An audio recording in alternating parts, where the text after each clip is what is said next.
Hello everyone! Ayan, samahan niyo ako magluluto tayo ng chicken adobo. Ayan, sinangkotsa ko na yan guys. So, ayan, ready na. Igigisa na natin to. Ayan. Gisa-gisa lang natin yan guys. Luto niya yan. Sangkotsa ko na. Okay. Ayan. Ayan. Adobong garlic ang gagawin natin dyan. Ayan yung garlic natin guys.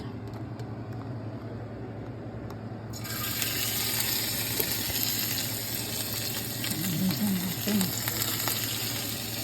Maraming garlic. Ubus na yung garlic natin.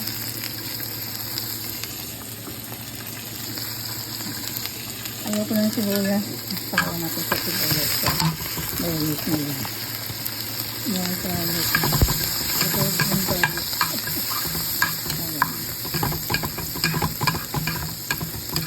Ayan.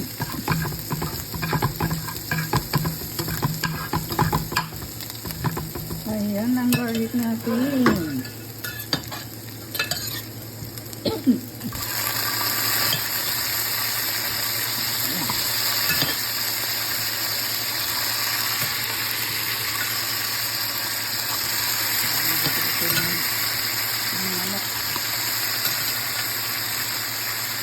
Bumili kami ng dalawang buong manok sa hapon. So, nakaready na yan. Bawat luto, nakasiklap na. So, yung mga bones ay piniwalay ko. Hindi ko sinasama yung mga bones. Yung bones sa pati mga balat. So, ito yung mga bones niya. Adobo natin para maibang na nila yung natin.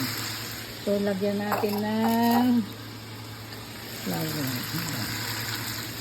Tapos, paminta.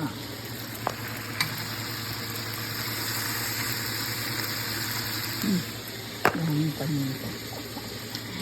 Ang daming paminta. So, kunting asin.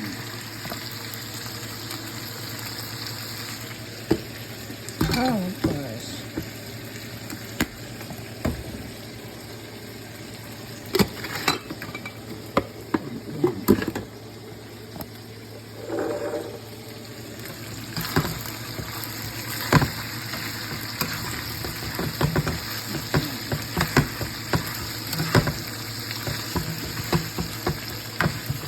Ayan ang adobo natin. Tsaka lagyan natin of course na hindi mawala yung toyo. Toyo. Ayan. Daming toyo. Tapos yung ating vinegar. Hindi mawala sa adobo ang vinegar.